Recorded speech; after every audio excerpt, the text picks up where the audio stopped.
चीन नहीं चाहता कि लड़ाई बंद हो। चीन जो सगा बन रहा है रूस का ना, चीन कभी नहीं चाहता।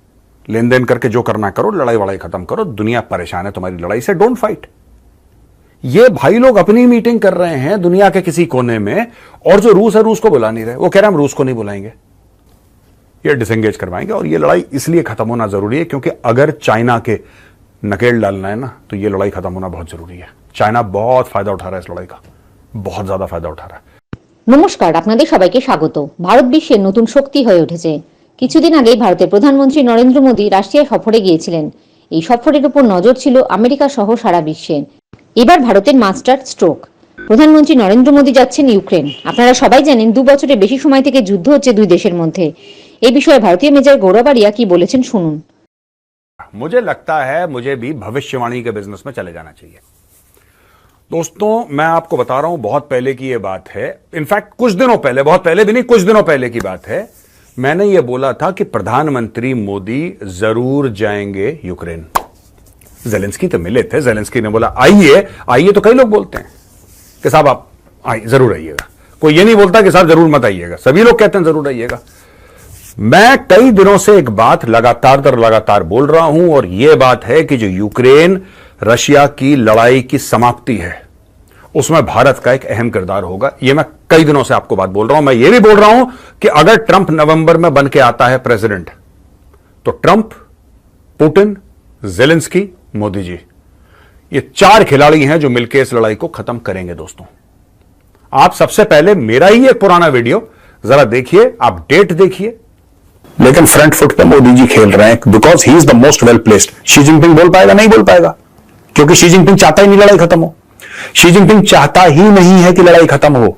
अमेरिका नहीं चाहता लड़ाई खत्म हो, यूरोप नहीं चाहता लड़ाई खत्म हो। सब चूचू कर रहे हैं, nobody wants the war to end. That is why they are funding the war. India is neither funding the war nor it is supporting either side. इसलिए मोदी जी से आज की तारीख में, क्योंकि इंडिया ने एक, जिसको कहते हैं ना कि स्ट्रेटेजिक ऑटोनॉमी की इंडिया ने बात करी है खुद के मामले को लेके, इसलिए आज की तारीख में पुतिन से मिल गए। अब वो दिन दूर नहीं है, मोदी जी जाएंगे जेलेंस्की से मिलने कीव में। दोस्तों, आपने देखा है पुराना वीडियो, मैंने क्या बोला था? मैंने ये बोला था कि मोदी जी जाएंगे। अब वो बात सच हो गई है, और मोदी जी अगस्त में जा रहे हैं यूक्रेन। सबसे पहली बात। अच्छा, ये देखिए साहब, मोदी जी जो हैं, ये लेट अगस्त में कीव जाएंगे, जो कि यूक्रेन की राजधानी है, और यूक्रेन का जो नेशनल डे है 24 अगस्त, उसके आसपास वहां पे होंगे। अब यह विजिट इसलिए कर रहे हैं कि यूक्रेन और रूस के बीच में जो शांति वार्ता है उसको आगे ले जाया जाए, क्योंकि आज की तारीख में शांति वार्ता है नहीं, और इसकी बहुत जरूरत थी। दोस्तों, क्यों जरूरत थी? अभी इन्होंने स्विट्जरलैंड में वो 90-95 देशों का एक जमघट इकट्ठा करा, भारत से भी कुछ लोग गए थे। मैं जमघट क्यों कह रहा हूं? क्योंकि यार, जब 2 लोग लड़ते हैं, सिंपल सी बात है, 2 लोग लड़ते हैं जब, तो आपको दोनों को बैठाना पड़ता है ना, कि भाई क्या कर रहे हो यार, क्यों लड़ रहे हो? लेन देन करके जो करना करो, लड़ाई वड़ाई खत्म करो, दुनिया परेशान है तुम्हारी लड़ाई से, डोंट फाइट। ये भाई लोग अपनी मीटिंग कर रहे हैं दुनिया के किसी कोने में, और जो रूस है रूस को बुला नहीं रहे। वो कह रहे हम रूस को नहीं बुलाएंगे, हम रूस को नहीं बुलाएंगे। इन्होंने मिलियंस ऑफ डॉलर्स खर्च कर दिए, literally hundreds and millions of dollars, hundreds of millions of dollars इन्होंने खर्च कर दिए, लेकिन रूस को नहीं बुलाया, क्योंकि इनके अंदर भी ऐंठ है, रूस को नहीं बुलाएंगे। शांति वार्ता होगी, रूस को नहीं। अबे, जिससे वार्ता करनी है उसको तो बुलाओगे, जिससे वार्ता करनी है वो नहीं बैठेगा वहां पे। रूस से बात नहीं करेंगे। बात, वार्ता का क्या मतलब होता है? बातचीत करना, वार्तालाप, वार्तालाप से आया वार्ता। ये शांति वार्ता कर रहे हैं यूक्रेन को बैठा के। यूक्रेन जिसकी पिटाई हो रही है उससे शांति वार्ता कर रहे हैं, जो पीट रहा है उससे बात ही नहीं कर रहा कोई। अजीब मामला है। तो ये भारत ने, देखिए, India is the first country and Modi ji is the first head of state. आप ये बात समझ लीजिए। पूरे विश्व में सिर्फ मोदी जी हैं जो कह रहे हैं कि मैं दोनों से जाके बात करूंगा। दोस्तों, आप, कोई और एग्जाम्पल है आपका?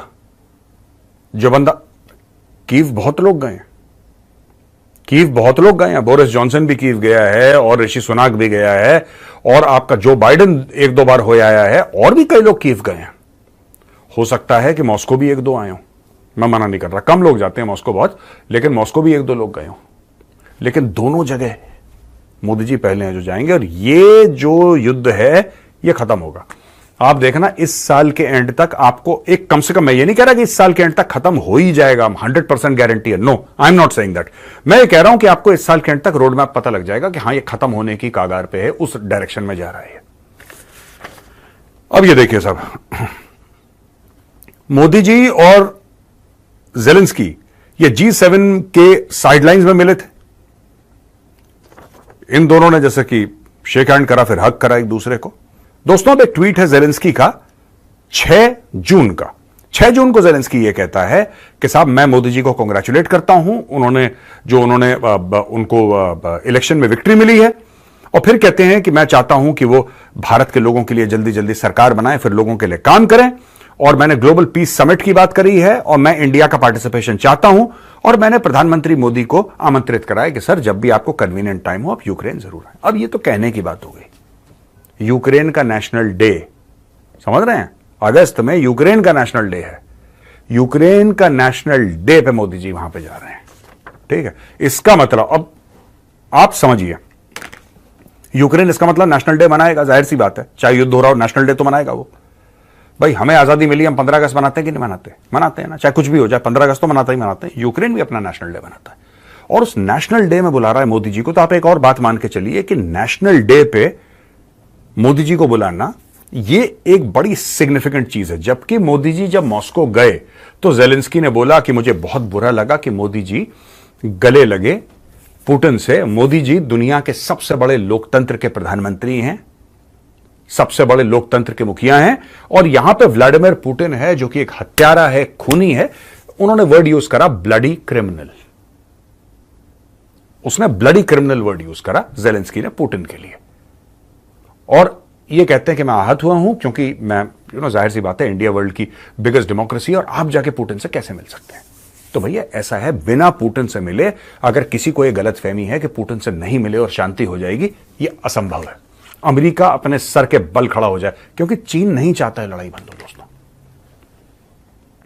चीन नहीं चाहता कि लड़ाई बंद हो। चीन जो सगा बन रहा है रूस का ना, चीन कभी नहीं चाहता। देखिए, इस लड़ाई से चीन की क्या कोई सप्लाई चेन इंपैक्ट हुई है? नहीं।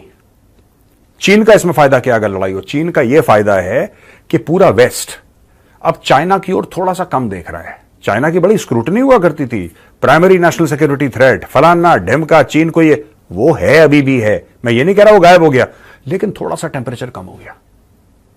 अब पूरी दुनिया पड़ गई रूस के पीछे, यूक्रेन पे अटैक कर दिया, यूक्रेन पे अटैक कर दिया। यूरोप जो कि नेटो का एक बहुत अहम हिस्सा है भाई, it is a very very important part of NATO. Europe कहता है कि यार हमारे बगल में खड़ा है पुतिन, देखो। और रशिया के बॉर्डर कहां तक जाते हैं? फिनलैंड तक, यानी कि नॉर्दर्न यूरोप से छूता है बिल्कुल ऐसा रशिया, ईस्टर्न यूरोप से छूता है बिल्कुल ऐसा। रूस को अगर आप कभी दुनिया के नक्शे में देखेंगे, ऐसा जहाज जैसा लगता है वो देश, लगता नहीं, ऐसा लगता है पूरा जहाज का जहाज है, हवा में टंगा हुआ, इतना बड़ा है वो। दसियों वहां पर टाइम जोन है यार, एक के बाद एक के बाद एक के बाद एक, इतना बड़ा देश है। और जब रूस कहीं पे पहुंचेगा तो लगता है भाई अब ये रूस के टैंक अंदर आ गए, क्रीमिया में आ गए, घुस गए क्रीमिया में, यूक्रेन में घुस गए। अब क्या होगा? अगली बार शायद फिनलैंड के अंदर घुस जाए। अगर पुतिन का दिमाग सरक गया तो उसने बोला कि नहीं यार, चलो शाम की चाय पीते हैं, फिनलैंड में पीते हैं शाम की चाय, मेरा मानना है। क्या होगा? Russian tanks will simply roll, ये कर क्या लेंगे? ये फिर उन्होंने वही चूं करना। इसीलिए ये लोग थोड़े से भयभीत हैं।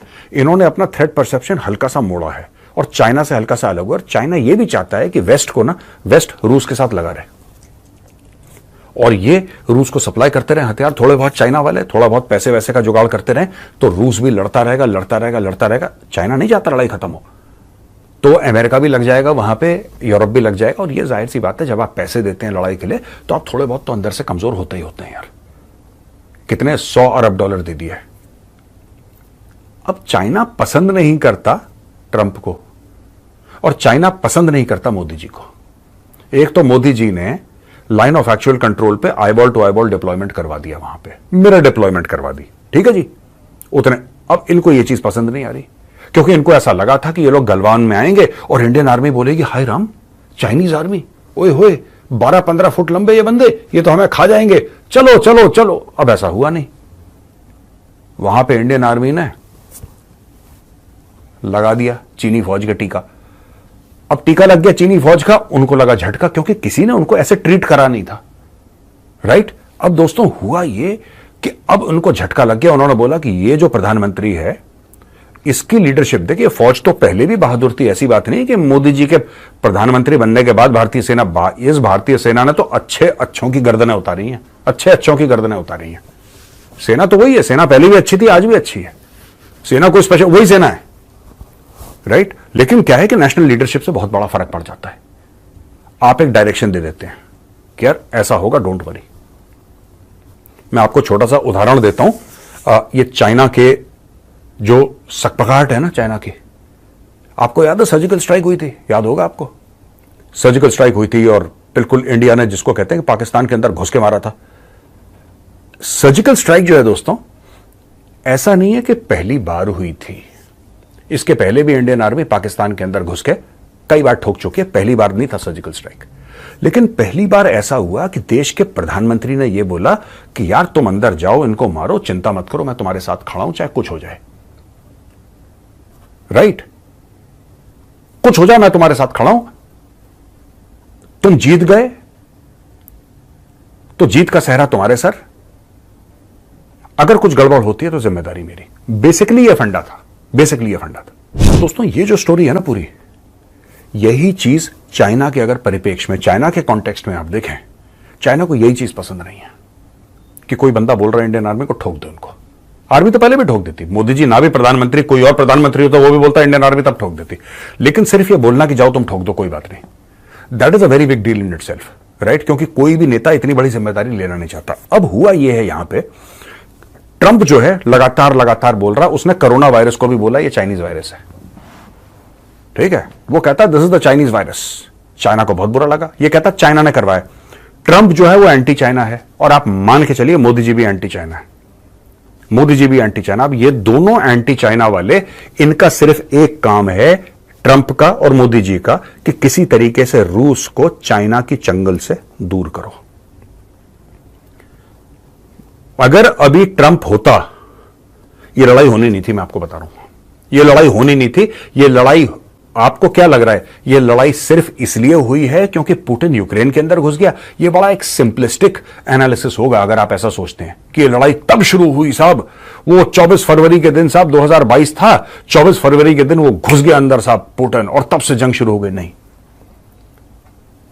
भाई साहब, ऐसा होता है कि आप पहले खाना वाना जब बनाते हैं ना, तो पहले आपको मसाले वसाले तैयार करने पड़ते हैं, तब जाके आप गैस पे कढ़ाई चढ़ाते हैं। गैस पे कढ़ाई अमेरिका और यूरोप चढ़ा चुके थे, मसाले वसाले अलग से कर चुके थे ये लोग तैयार।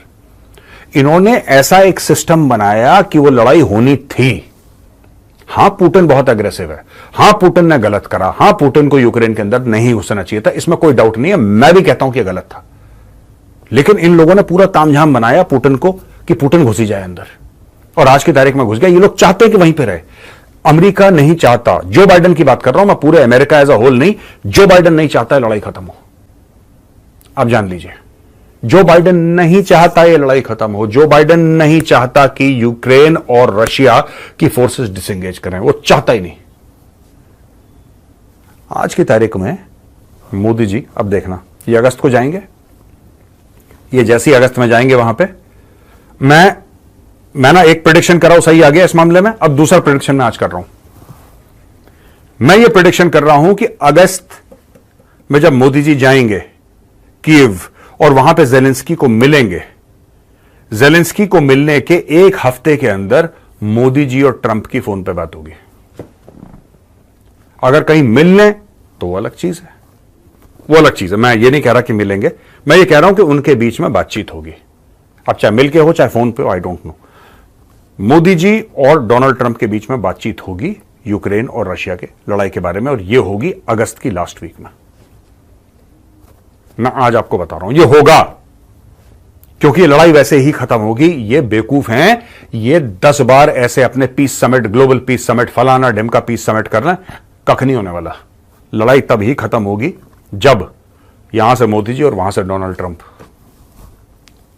ये डिसएंगेज करवाएंगे। और ये लड़ाई इसलिए खत्म होना जरूरी है क्योंकि अगर चाइना के नकेल डालना है ना, तो ये लड़ाई खत्म होना बहुत जरूरी है। चाइना बहुत फायदा उठा रहा है इस लड़ाई का, बहुत ज्यादा फायदा उठा रहा है। और चाइना को यह बात भली भांति पर, जो बाइडेन को इतनी अकल पता नहीं है कि नहीं, I don't know what is thinking, but ये इस लड़ाई में पड़ के ना ये चाइना के चंगुल में फंस गया जो बाइडेन, और इसने पूरे अमेरिका को फंसा दिया और पूरे यूरोप को फंसा दिया इसने चाइना के चंगुल में। चाइना का गेम प्लान चल रहा है यार, वहां से लड़ने दो इनको, लड़ने दो। क्या चाहिए रशिया तुम्हें? और तुम्हें आर्टिलरी के शेल्स चाहिए? कितने चाहिए? 5 लाख, 10 लाख, 15 लाख, 20 लाख? ठीक है, दो, कोई बात नहीं, दो। हम तुमसे तेल ले लेंगे, तुम तेल दे देना, हम तुम्हें शेल्स दे देंगे। क्या चाहिए? ड्रोन चाहिए, हवाई जहाज चाहिए, टैंक चाहिए, क्या चाहिए बताओ? कोई बात नहीं, लेते रहो। लो, उससे तेल ले लिया, पैसे पूरे हो गए, पैसे पूरे हो गए। चाइना का यह फायदा है कि लगे रहेंगे वेस्ट के साथ, ये लगे रहेंगे वेस्ट के साथ।